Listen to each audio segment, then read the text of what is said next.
my journey in terms of religion and spirituality, yes, I don't consider myself to be uber religious. No, I don't. I don't go to church anymore. I found it's funny because when I came to LA, I was looking for a home church, if you will. Yeah. Because I was so used to going to church when I was in Chicago. Like, that's what I did. And then it was kind of odd for a Sunday to come. I'm like, I'm just chilling at the crib. I'm doing nothing. I'm just resting. Okay, cool. Talking about relationships, sex, and identity always reminds me that being a human is messy. So I wanted to create a compassionate space where we could feel less alone and embrace our mess together. The funny, the vulnerable, the cringe, and even the kinky. Because every part of who we are matters. So don't be shy, baby. Tell me something messy. Messy patrons, welcome to the show. I'm your messy mom, Brandon Kyle Goodman. And you know what that means. It is time for a guest. Now, while they get situated, we will get our messy kiki started with a ho manifesto. So repeat after me, aloud or in your head.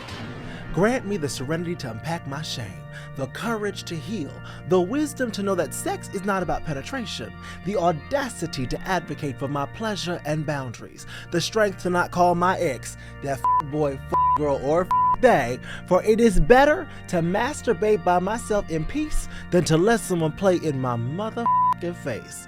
Let the community say, hallelujah. Today's guest needs no introduction, but I'm going to give it to her anyway. I'm so happy to have Lena Waithe, the Emmy Award-winning writer, actor, and producer who reshaped TV with her powerful Thanksgiving episode on Master of None. She went on to create The Shy, 20s, and a groundbreaking film, Queen and Slim. The thing I love most about Lena is that she uses every space she touches to amplify Black, queer, and underrepresented voices. She is my friend, my mentor, and one of the producers on my stage show, Ho Church, which is playing until November 8th. Y'all, please help me welcome into our messy, well, I guess it's our messy studio, Lena Waithe. Hey, Lena. Hey, how are you? I'm good. Welcome back to the show. I'm so happy to be back. I'm so happy in a you're different here. city. I know we're in New York now, in Yes, the we red are. room. Come on. Okay, it matches the branding. You see? Hello. Okay. Tell me something messy. Period. Okay, before we get started, we have to do our messy mandates. Okay. Right? So, as you remember, things get to be unprocessed. Yeah. Any opinions or thoughts shared get the right to shift or change or evolve today, tomorrow, 10 years from now. And if during the kiki something feels too personal or unintentionally offends, we use the safe word foosball. Gives us a second to pause and address accordingly. Okay. Sound good? Sounds amazing. Okay, beautiful. Let's start a game. Okay. Okay, this game is called what's that movie? What movie is that from? That's what it's called. Okay, so I'm gonna give you a dramatic reading, and you're gonna tell me what movie you think it's I'm from. sure it'll be very dramatic. Yeah, it's gonna be right. This one is The Family Fucked My Husband. That's soul food. Hey, Fuck the family. very, very. This one is. So you can only give me ones I know. Maybe you're. Everything I'm from gonna throw legacy some. talk. You're like, only things you say from legacy talk. I give you 11 fucking years of my life, and you tell me you're leaving me for a white woman. Wait to exhale. Come on, Bernadine. There you go. This one I know you'll know, and I picked it up for you especially. Okay. Stony back there acting all stank-a-dank-a-dank. Well, set it off. There we go. This might be tricky, but I cursed the day you were born. Say it again. Oh. I cursed the day you were Is born. that Sex and the City, the movie? There you go. Yeah. Okay, work. Yeah. Charlotte. That was my Charlotte voice. Yes. And this one is, just because you can't see the air doesn't keep you from breathing. And just because you can't see God doesn't keep you from believing. The Preacher's Wife. Damn, okay. See, I wouldn't have got that one. Jeremiah. Yes. Yeah, Jeremiah. Yeah. There you go. It's over. You won the game. Oh. Hey. You win my unconditional love, and you can get a lollipop. Come There's on. Tootsie Pops I feel in like there. I already had your unconditional love. You did. You, of course, always. Lollipops. Okay, I want this one. Beautiful. Okay, and if y'all have prompts or messy games, you can email tellmesomethingmessy@gmail.com. Yes. Speaking of which, let's get into this messy combo, which Okay. is, you're producing my show, Ho Church. Yes, which I'm one of is the producers. One of the producers on it. Honored to be. Thank you. Which is so exciting, and it's all about kind of reclaiming or rebuilding church inside of ourselves. Yes. And so let me start with a really simple question. What is a gospel song you want to hear in the club? Gospel song. I like a mix of it's like never would have made it. Hey. And it's like, but it's put to, obviously that's a slow song. Yeah. But, and I'm sorry please let me know who the DJ was or who the person that did this like mix where they put it to like sort of this sort of house music. Beat. And that kind of became very popular with people. Yeah. And I really love that, you know. Yes. I love that. I love like gospel music put to gay house music. Yes, it's the best. Mine is the Clark Sisters, You Brought the Sunshine. Whenever there's a remix that's of that, great. that like I've been to so many clubs and it starts playing, and of course like Jesus, and everyone is lit. Yeah, and also what's the Kirk Franklin joint that people always do at the end of the club too? I mean, there's so many good ones to do. I know, but damn, it's one of his. A lot of people kind of get into it too, and it's not even Stomp. I was gonna say It's Stomp not because that. I feel It's it's not. something else. It's something else. Is it like? I don't know. It's not. I don't know, but there's some Kirk Franklin stuff in the library where that's why people got mad at him because they felt like his church music was too secular. That's what I kind of. I mean, so in the show we actually talk about Kirk Franklin. Oh, nice. And basically I tell this story about repenting for masturbating to gay porn, and I would turn on Kirk Franklin's track 9 on the New Nation Project. Come Hold on. Me Now. Ooh. Which is very slow. I love that you're masturbating to gospel music. Well, no, it was after I masturbated. Oh, because so I you felt to bad. repent. Oh, I thought it was happening. Wow. No, that would be. I feel just very pretty evolved. You know, get teenager. close to God in a different way. Very. No, it was after that I would put on Kirk Franklin, but that whole album. I remember my grandmother not loving Kirk Franklin because my grandmother was more traditional minister. Old school, like family radio. I don't know if you know what that is. It was like, I forget who ran it. Actually, the person who ran it, Fred or something like that. I'll look it up. But he was one of those people that was like, the rapture is coming. Like, even though my grandmother didn't talk about rapture stuff, like this particular Christian radio station, the head of it was very much in that like, the world's coming to an end. Yeah, the world's coming to an end kind of stuff. So Kirk Franklin was like my way into gospel music, but like obviously my grandmother wasn't into it. But it was because it brought in, you know, hip hop, pop, house, under these, you know, beautifully written gospel songs. Yeah, I mean, it's so interesting. A lot of traditionalists sort of didn't love Kirk Franklin, and I think, but for a lot of young people, he made it okay to bump gospel or to listen to it, or he was sort of the gateway into it. And I just sort of feel like, how could one be mad at that? Very. Yeah. Do you remember what's been your spiritual journey? Because I think that we're both. Correct me if I'm wrong, but I don't really consider myself religious. Right. More so spiritual. But were you raised in the church? You know, I always say I come from a family of lazy Christians, and that they would go to church, you know, as often as they could. And we went to Christ Universal Temple in Chicago, and it was also a mega church by the time I got older. When my grandmother first started to follow Johnny Coleman, who was a black woman minister. It was a very rare thing at that time. She was in a smaller church in Chicago, and then over time, because she also preached prosperity and us having the keys to the kingdom, and also she preached abundance, not scarcity. And so therefore that was really important. You know, you would go and you would say, like, we deserve all the nice things and wonderful things this life has to offer. And my grandmother really took to that. My mom then obviously took to that, and my mother brought my sister and I to go to church as often as she could. But, you know, we would go to, like, you know, the children's section of the church, and sometimes we go sit in the adult church.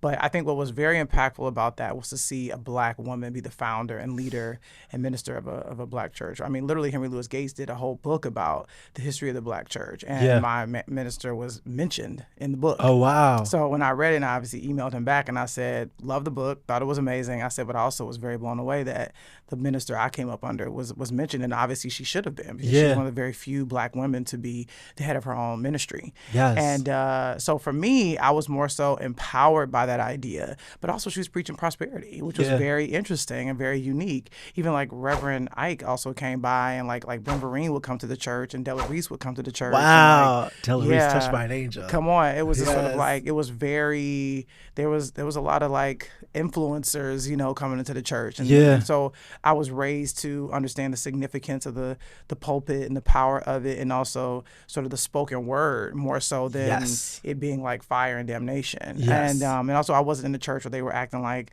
they never even mentioned the word homosexuality to say it, so it wasn't bad or anything. It just wasn't even talked about. It wasn't talked about. My church either. So my grandmother was like the first woman of African descent to be ordained into our church's denomination worldwide. And so I grew up only kind of understanding women at the head of the church. Same. And then it was kind of strange when I saw, mostly it's men. I just Exactly. assumed that it was always know anything else. There was women. But I think she also never preached about homosexuality. In fact, it was really weird when that rupture happened with my mom, which happened much later.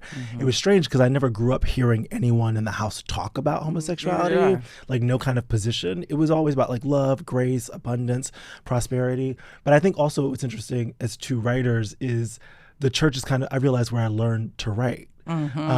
Especially there's a point where when we got a computer, I started typing my grandmother's sermons for her. And I typed a bunch of her old sermons. Nice. And as a kid, I was like, but now I realized, I was learning how to speak and how to write because that's literally, I think, what church is. Church is, and I mean this like respectfully, it's another theater. Yeah. It's storytelling. It is absolutely theater because also you have to keep the people entertained. Yes. In order for them to keep coming back. Yes. And pastors are, they have to be the great orators. There's like, to me, I think comedians and pastors are also sort of in a similar box. Yes. Know, and that they sort of have to be society's third eye, Yes.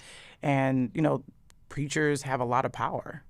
And so much influence. And they but they are still people. And that's what I think we always forget. Of course. Is that, one, I want to say, I remember this article, I think it was like the New Yorker years ago, that said comedians are prophets as well. And I think there is something beautiful about that. Absolutely. Where like, as these storytellers, you are also, again, the third eye, showing the world what they're not able to see, which is very much what a pastor does. Right. Translating what's happening. Yeah. But then I think, and maybe this also relates to kind of celebrity culture, like for me, growing up at PK, pastors kind of being my first understanding of celebrity, because inside of the church, like, you're the pastor's kid, like there's a certain level of eyes on you and energy, certain lineage.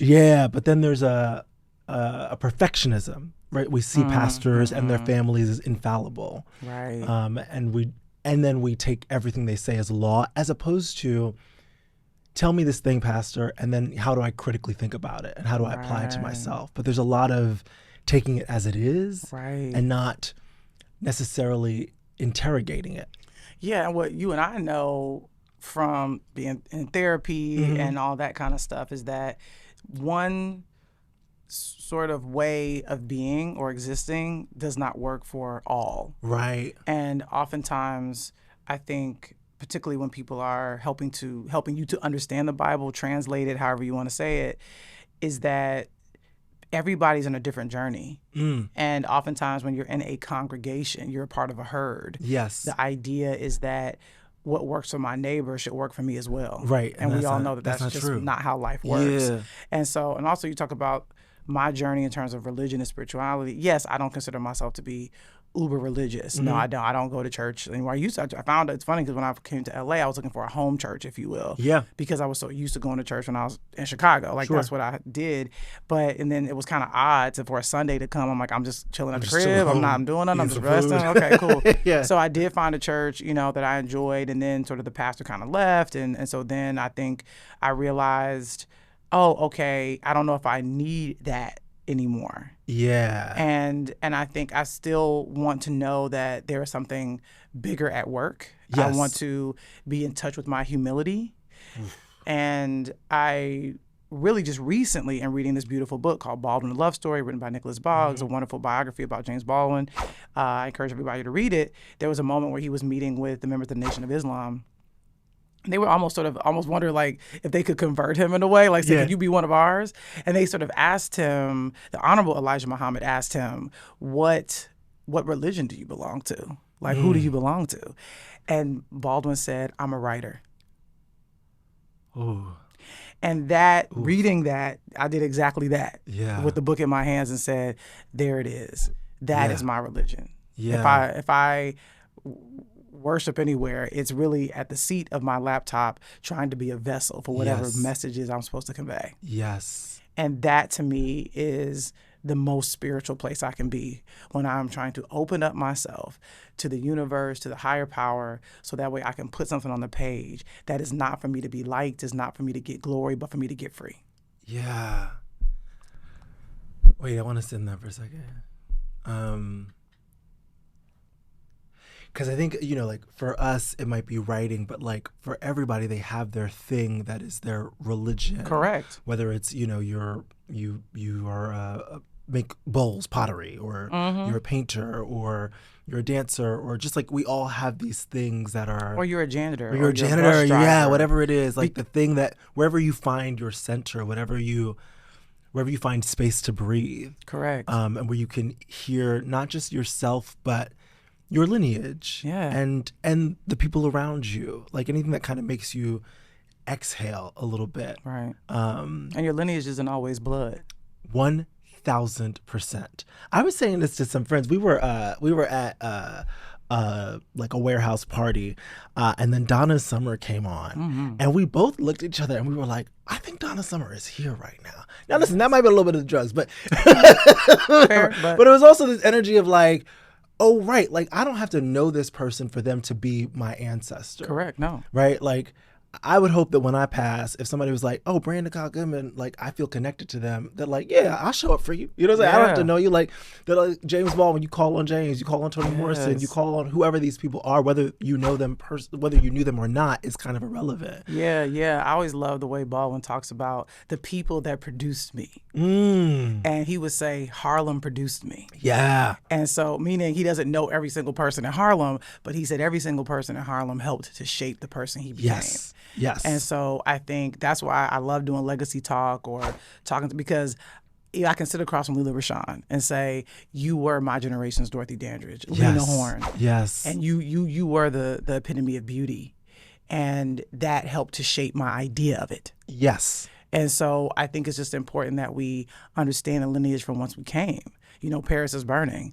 We watch that documentary multiple times a year to remind ourselves who we come from. Yes. Because when you hear the words that they were saying then in the mouths of people that necessarily, I don't know if they were thought of in terms of the inheritance when those words and those behaviors are passed down, but people are just sort of taking pieces of our inheritance and don't even know where it's coming from. Yes. And so for me, I don't care if you borrow it. I don't care if you use it. Just know where it comes from. Yes. You know, and honor that. Yeah. Well, Paris is Burning is, so important to both of us. Yeah. And I think it's because for me, I realized that like, that they're not going to see their dreams that they're saying realized. Yes, like it's haunting. It's haunting because they're I think about Octavia at Saint Laurent all the time, who wants to be the supermodel and deserves to be. It's like stunning, but we know I want people to say, there goes Octavia. Yes! I want to be a product. Yes, and that's not going to happen for her, but yet it does happen. Right, like but for it to happen to you, for it to happen to me, we are her dreams realized. We are her dreams realized, exactly, and so that we get to like hold that we are, that even being here right now doing this podcast, I heard like, growing up, I never saw anything like this. What are you talking about? Like sucking lollipops, being gay, being black, being queer. Gay, Come on, literally holding your heart in your hands. Come on, two Taurians. Literally, like this was not a thing ever. And so it's like, this didn't just happen by us. There's gratitude to be paid to the ones who paved the way. Absolutely. And that to me is part of religion. Yes. That is part of my religion. That is a part of worship. Yeah. Yeah. The humanity and ancestors. I've now said, because, growing up with God, I will say even in like my very black church, Caribbean-based church, the images of Jesus and God were always very white. Sure. And so I grew up with this understanding. And so there was some time, I would say like in my 20s where I really started to, after the rupture with my mom and like her becoming born again, where I started to like really interrogate, what is this thing? And I was like, why is my default, I know why it's our society, but why is my default white? And why is my default of God just like a man? And to me, what I've come to over the years is if I can imagine what God is, I'm probably not even close. That like, if I can like picture what I think God looks like, I'm probably not close to it, because whatever built whatever this is beyond humans, but also the bugs, the flowers, I don't know if that is like a person. I don't know if that is it's not a white man. And so for me, I've redefined, I call it Augie, AUGI, Ancestors, Universe, God, Intuition. I love that. Like that. It's a culmination of things that I worship. My ancestors, the universe, God, whatever that is, and intuition, because God is in you as well. Yes, absolutely. Right? Like we are a reflection of God. Yes. I think it's first book of John, chapter 4, verse 8. God is love. This idea that like it's not about hate and the bigotry. It's like it's you. And if God is love, then I've been saying in the show, then to love God in its purest form, detached from colonized religions, religious fanatics, and televangelists, is to love you. That you get to be the love of your life. And that to me is always the missing piece in some churches, is that it becomes external.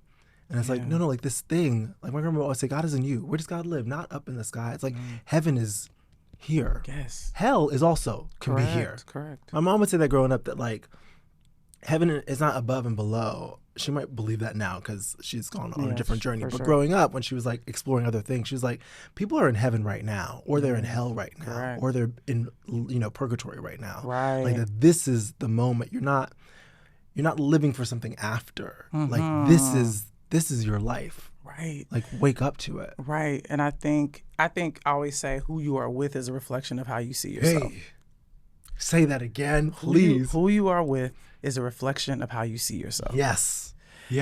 And that can be romantic, that can be platonic. Yeah. Because if you look at your friends, you're seeing a reflection of yourself. Yes. If you look at your partner, you're seeing a reflection of yourself. Yes. And I think how you see God is a reflection of yourself as well. And if you see God as someone that separates, that divides, angry, that is smites, judgmental God, or is one that approves or disapproves of certain behaviors, or won't allow this one or that one to get into heaven because what they're doing here on the planet Earth, then that is a reflection of you, not some spiritual existence that is out in the world. God is what you make it. Yeah. We get to define God for ourselves. And we get to define what church is. I've discovered that sometimes this is church to me. Absolutely. Right? Like sitting across from somebody you love, licking on lollipops, having a conversation. Yes. Like that's fellowshipping. It is a where place two or of more worship. gathered. Come on. Right? It is a place of fellowship. Yeah. That like church, like that we've sometimes created such a limited idea of what church is and what worship looks like. And it's like, no, when you are with people that you love, even if they're a stranger, like somebody you just met, but you're connecting and you're talking and you're celebrating, or maybe you're not even talking. Maybe it's a silent, just like vibes. Or doing a sound bath. Yeah. Like that is worship. That is church. That is God. Yes. Or meditating together. Yes. It's the same. It is not different from prayer. Right. And I think oftentimes people value two people praying together over two people meditating together. Yes. Or two people in a mosque. You know what I'm saying? We are all the same. Yes. And I think society wants us to believe that we are all very different. And in ways we are. We're unique, for sure. Absolutely. But internally, we all want the same things. That's real. To love and to be loved, to be seen. Yes. To see and to be seen. There's that quote that I learned from Maya Angelou that is by the Roman philosopher Terence. I am a human being, thus nothing human can be alien to me. Which is like, like whatever your background or our differences are of how we look, our sizes, our cultural, but we're both human. Absolutely. Blood is running through us. So I can understand, even if I don't understand your exact lived experience, I can understand your desire to be loved. I can understand heartbreak. I can understand your yearning, loneliness. your loneliness, sadness, or your happiness, or I can understand that. And I hope in the best of us, like,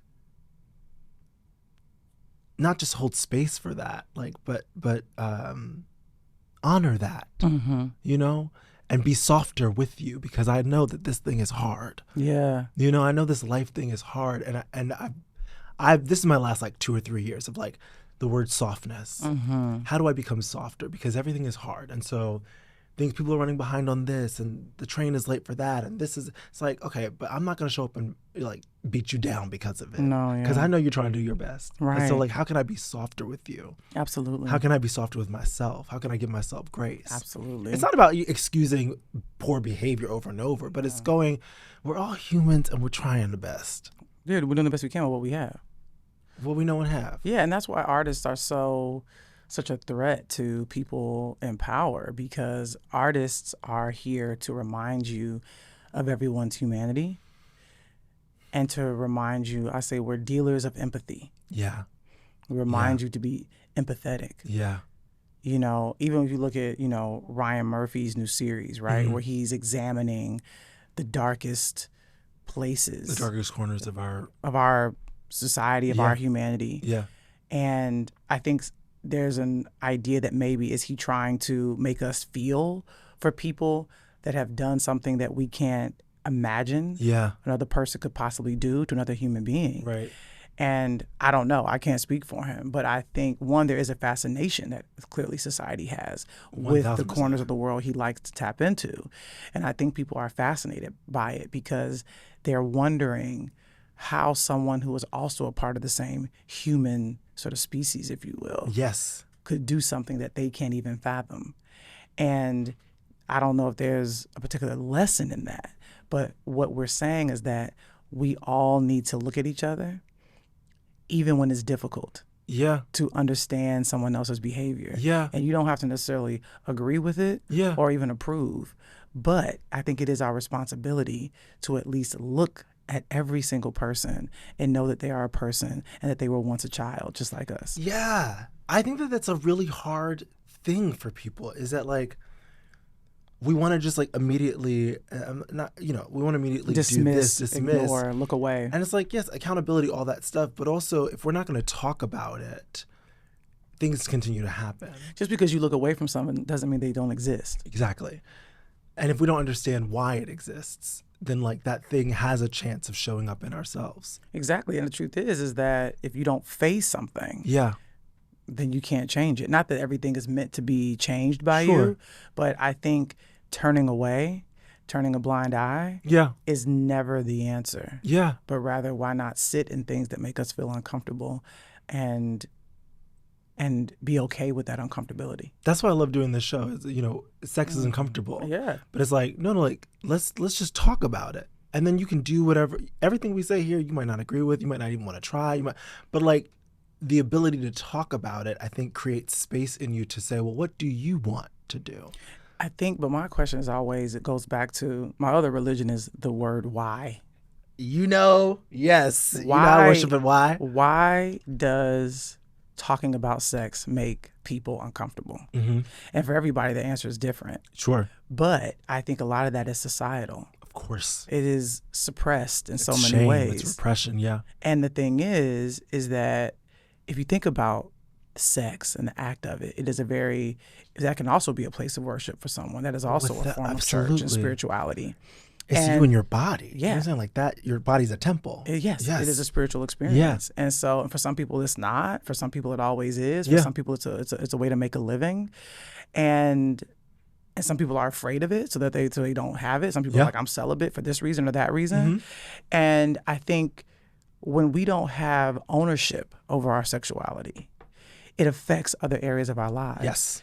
And so if society doesn't want us to be free in it and to talk about it openly and freely and to enjoy it in all the ways that it can exist in a consensual manner, I think about how our society would look if we took the lid off of sexual freedom and said, we all will talk and will be open. Because often, how are people shamed in our society?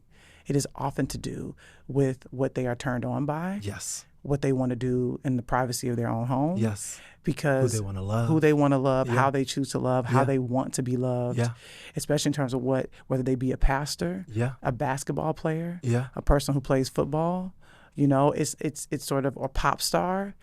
People are so caught up in how a person is turned on and who they're turned on by and what brings them pleasure.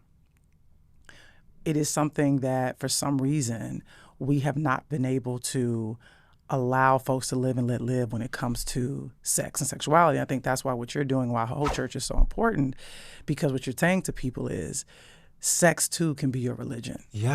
Do not be afraid to worship at the sight of your own body. And because so many people were taught to be ashamed of what they wanted, of what turns them on, to do it in a secret, like to clear the Pornhub history. You know what I'm saying?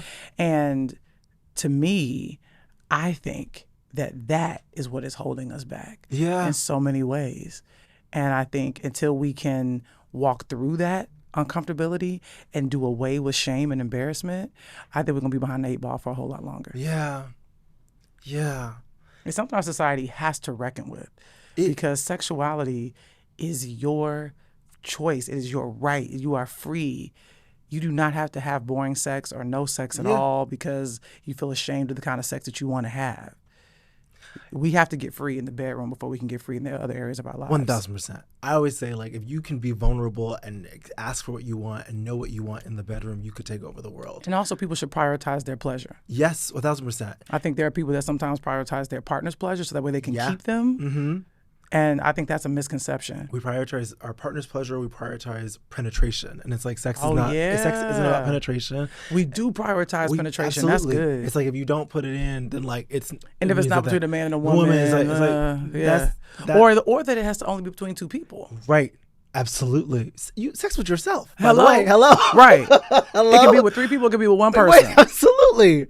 Because it's really. Sex is not binary. It's not binary. It's actually far more expansive than we allow ourselves to talk about. I actually had somebody come to one of the previews for Ho Church, and they came up to me after, and they were like, I'm a 40-year-old virgin. She's like, not by choice, but I'm a church girl. Wow. And she's like, I wondered, what if this shame isn't mine? Like, what if I have been told to have this shame, indoctrinated? Yeah. And she's like, the show made me go, what if I've been holding out like this because I thought like there's something wrong or I would be bad if I had sex or whatever. And then it turns out like that wasn't even God telling you to do that.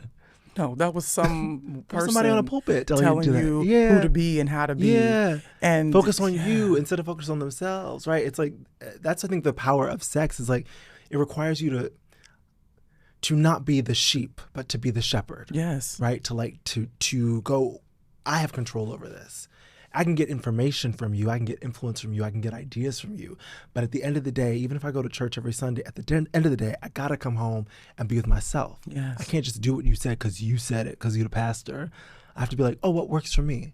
Yes. I have a mentor, Ellen Barber, who says, take what you need, take what's useful, leave the rest. And that to me is like how you should engage with anything we say here. Right. In the church, you go like, take what you need, take what's useful, and then leave the rest. Yeah, nothing is gospel. And the thing is that I don't understand, and a lot of people do this, particularly women sort of, I think, are told how to live and how to behave. Oh, 1,000%. Because in our society, we technically are second-class citizens because we do live in a patriarchal society. That's not an opinion, that's a fact. That's literally. And the thing is like so many women, because I don't show up as a feminine presenting person. I don't live underneath the male gaze, and I'm not ladylike. And because of that, because I have quote unquote masculine attributes, it can be, seen as a certain way or described a certain way because I'm a woman and I'm supposed to behave a certain way because I'm a woman. Right. And so what I refused was to live by society's rules for me. And therefore, I live a very free life. And when people look at me, they see freedom. They don't, they kind of go, what's happening? They don't know what here? it is sometimes, but it's like, it's freedom. When people look at queer people, look at trans people, they see freedom. That's why there's so much attack on it. Correct. Because you're like, oh, they're free. And if they can be free, then why can't I? It's like, no, you can't be doing that. So it's just easier to be like, cut them. Yeah, say like, no. Yeah. You know what I'm saying? And so I think the idea of living under someone else's rule is foreign. Yes. To me. And if someone wants to live under someone else's rule, that is their right. Absolutely. And if you are not happy about that, that is also your right to not be happy, to not be pleased with your life. But I think all a lot of people are asking is, but for those that choose not to live under the rules of society, allow us to be happy as well. Please. The question is, like, I always ask this question, which is, who would I be if society never got its hands on me? And it's a scary question. And now it's easy for me to ask, but it is scary when people are like, I'm looking at all this freedom and I want my own freedom, but I don't know where to begin. And then if you go, well, who would I be if society never got its hands on me? Suddenly all the social scripts go away because I'm going, just because you don't have to do that because you're a woman, because you're a man, because you're black, like, it's what do you want to do? Yeah. It's like, it's kind of scary to go, let me shake off the societal pressures and figure out what works for me and how do I want to be. And I think that you don't have to do it all at once, right? Like it's maybe bit by bit.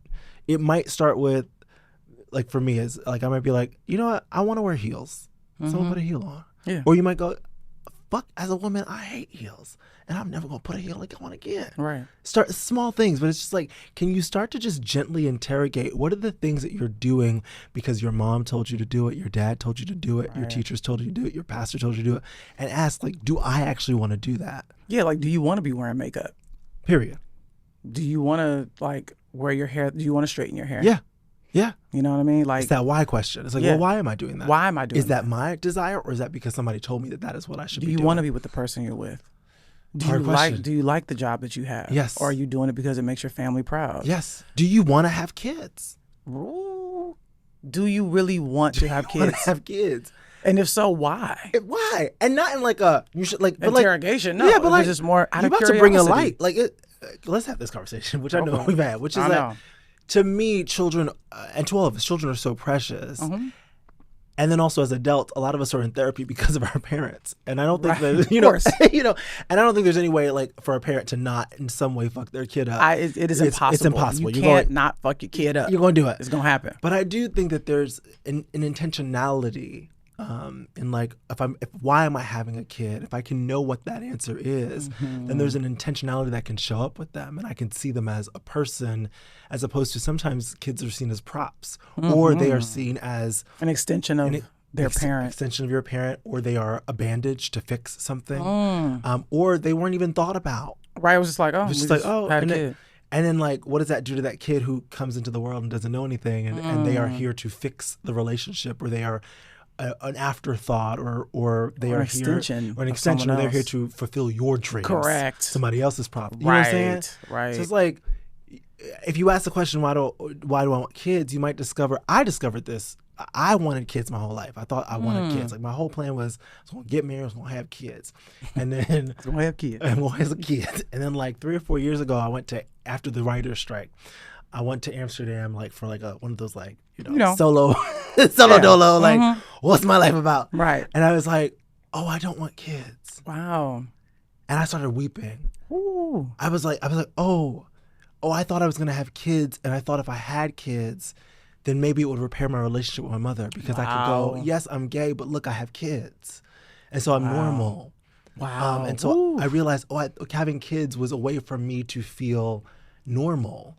And like, I was just like everybody else. Yeah, I'm gay, but like, I have kids. And so like, I'm like you. Wow. And when I didn't need to feel normal anymore, and when I could give up like, oh, who would I be if society never got its hands on me? I don't need anyone's approval. Then it was like, well, do you want kids?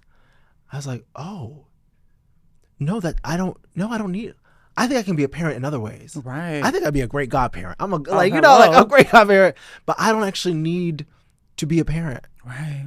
And that was, that piece literally just, everything then just not fell apart, but opened up. Yeah. No, I think I was a little bit like you as well. I think I thought I was supposed to have kids. Yeah. And I thought it was just a natural progression that I would meet someone, we would start a life, and that would just be a part of it. The social script, yeah. And then I think as my career started to take off, and I started to get, really wrapped up in what I was doing. Yeah. And not in a way that I think is bad, but in a way that was actually inspiring and exciting and invigorating. And then I just kind of thought to myself, I don't have the capacity right now to take on the pressures of what it is to be a parent. Yeah. And then as I continued in my life, there was never a window or a moment where it ever felt like, oh, now I have the capacity, or now I really want to do it. Yeah. And so because that wasn't coming, and then, I'm 41 now. Yeah. I really started to ask myself, really only a few short years ago where it got really clear, where I thought to myself, you know what? I will never have the capacity to be a parent. Yeah. And then I also realized I didn't have a desire to be a parent. Yeah. And I even think the language that we're using is very different from, I think there's a difference between wanting to have a child and wanting to be a parent. Break it down. Yes. Because I can have a child. Yeah. I can do that. Yes. I do not desire to be, have a child, but I also don't desire to be a child's parent. Yes. I don't want to be a parent. Yes. And I had to understand that distinction. That is masterful. That's masterful. Yeah. There's a difference between wanting a child and wanting to be a parent. Correct. Yeah. I don't want my life to change in the way that your life has to change when you're a parent. Yeah, absolutely. Absolutely. Because I can pass that child off to someone else. Yeah. I can hire a live-in nanny. 1,000%. I can have a village. Yes, I can have a child. I got a child. But I would not be raising it. Yes. Yes. Because I don't have the capacity to do so. Yes. Yes. What I do have capacity for is to pour into myself and my community and all the partnerships that surround me, because I don't believe all partnership has to be romantic. 1,000%. And when I get home at the end of a long day, all I want to do is to be quiet. Yes. And to pour into myself. Yes. To watch something. I have to read something before I go to bed. And then I have to make sure I get the sleep that I need to get. Yes. I'm tracking it with my Oura ring, okay? I need my 8 I'm hours. tracking my level of readiness and energy. Yeah. And I witness a lot of parents around me. I also witness people that have children. Yeah. We witness all of the it. time. And some people really do want to be parents. I think that's such a beautiful distinction. Some people really do. Do you want to have a child or do you want to be a parent? And some people really do want to be parents, and they're fabulous at it. I've seen those parents. Like, they're incredible at it. But we also see people that have children. Have children. Yeah. Yeah. And I think I realized, I don't want to be a parent. I think I don't want to be a parent. A child would be fun. Dress them up, but like to be a parent, and the parent that I know I'd want to be, I know that the parent, especially with my history of, being estranged from my mom for 15 years. Right. I'm not in community with my mother I'm not, either. yeah. So knowing that, I know that if I were to have a child, I'd want to be a different kind of parent. And the type of parent that I would want to be would require a lot more than I have the capacity for, or that I want to have the capacity for. Right. And I think some of the best parents I witness, they are just making space for their child to be whoever it is they're going to be. Yes. Yes. Because we also see those parents that need their child to be something for them. Put them in the box. Yes. Like, I need you to do this. I need you to be successful at that. I need you to be married with kids at this age. I need you to graduate from college. So I can talk about you. So I need you to move out of the house at a certain age. My child. Yeah. I need you to dress a certain way. I need you to be straight. Yes. I need you to straighten your hair. I need you to do these things. And I also need you to remain my child. I don't care how old you are still my child. I also need you to take care of me when I'm older. Yes. I need you to make me feel like you were worth the sacrifice. Yes. That's a very different. There's a lot of children out here with burdens on their backs before they can even walk. A lot of children walking around with burdens that their parents are giving them, and the parents don't even know where they're doing it. And because the parents haven't. And a lot of children feel like a burden. Yeah. I know I felt like one growing up. And because the parents haven't interrogated their own, who they are, what they want. And we can have empathy for those parents because you can't give what you didn't get. 1,000%. And if you were raised as a burden, then your child might face the same, fate. Yes, absolutely. But there are some people who realize, hey, I felt like I had to be something for my mother. Yeah. So therefore, I won't make my child feel that way, that they have to be something for me. Yes. Some people break the cycle. Some people don't know how to. Some people don't know they're in a cycle. 1,000%. They like, this is just how you do it. This is how you do it, yes. You raise your kid to be a carbon copy of you.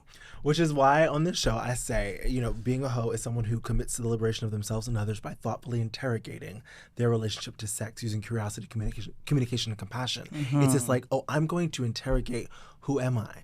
Because if you start to ask those questions of yourselves, then I think you can see if you're in a cycle. Right. But if you're not asking questions, if you're not asking why, if you're not asking questions, if you're not being curious about who you are and you're just kind of going through the motions, I do this at this age, I do this by this age, then you pass it on. Everybody should ask themselves before they have a kid, why do I want to have children?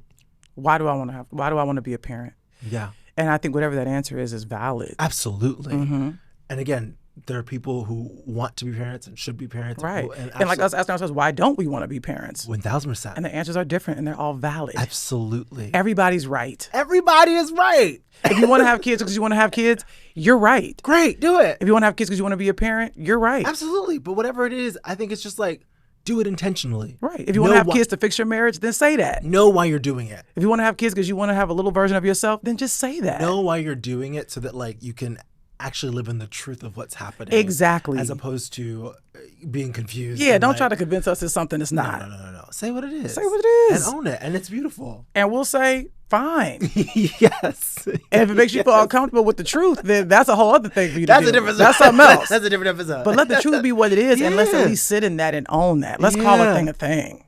Hey. Do we just have church? Yeah, we did. Okay. Oh my goodness. Okay, Lena, let us let's wrap this up. I know, another classic episode. It's like, when I come, we're gonna talk about being estranged from our parents, why we don't want to be parents, and how we define religion for ourselves, yes. and why sex is our own church, our own playground. Yeah. Okay. Yeah. And we can do it with ourselves, with two people or more. Absolutely. And we have a right to do that because we consenting and we grown. And okay. We grown. This episode's called "And We Grown." And we grown. Okay. I'm gonna live my life the way I see fit. If you got a problem with it, that's fine. That's fine. And you're right. You're right. You're right. Write about it in your journal. I don't need to know about it. I don't care. You could tell me. You could tell me. And I'll listen intently and say, that's fair. That's fair. And then I'm going to keep living my life. Oh, that's true. Because that's also fair.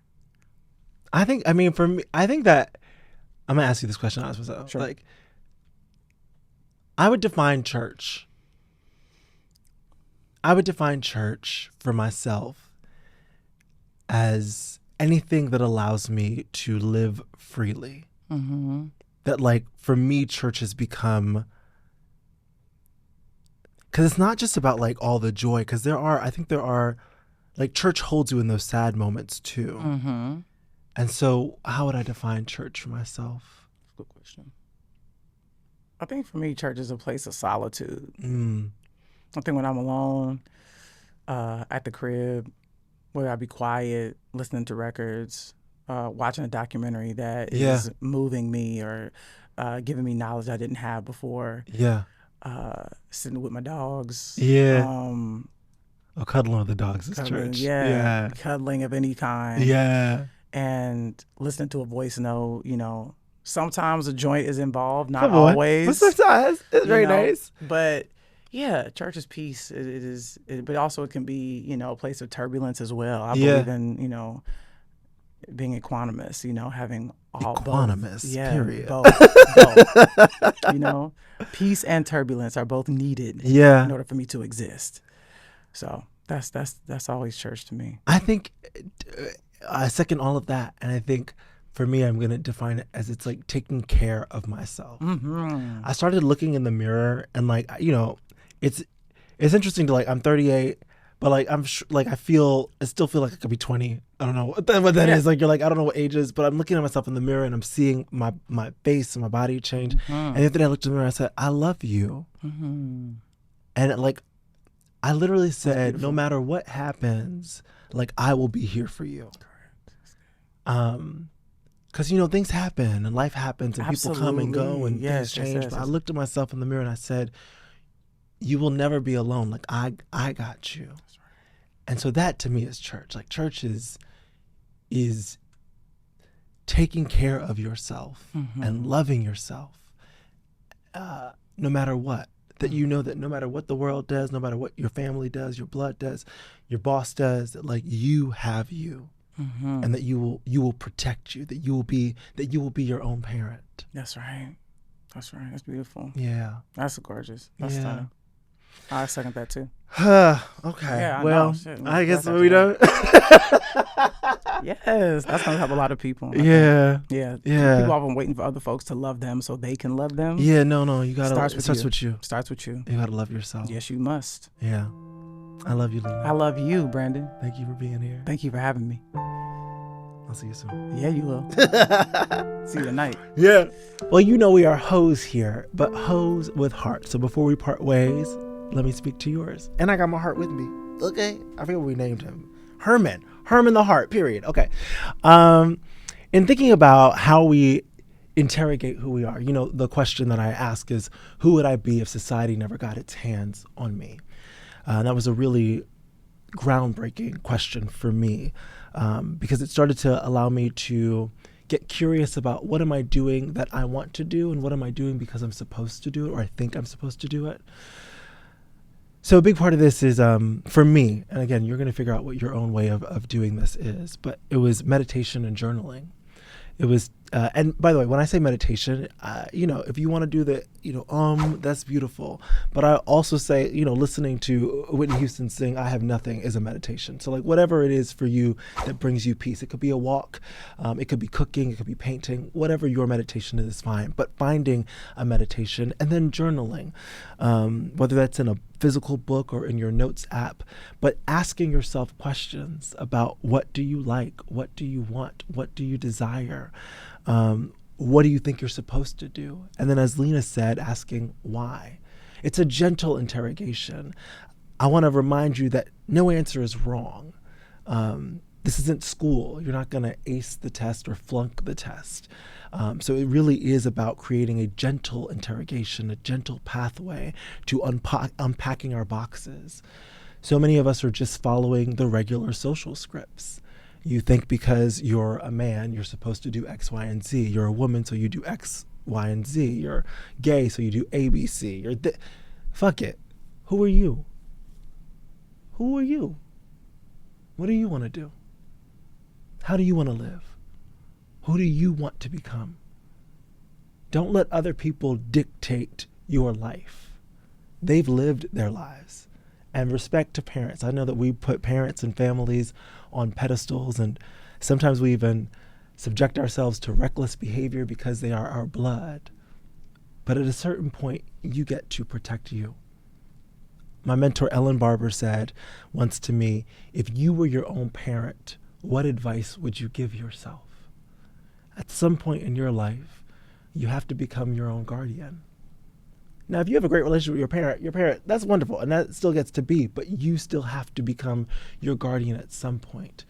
Nobody knows you like you do. The trap is some of us don't even know who we are.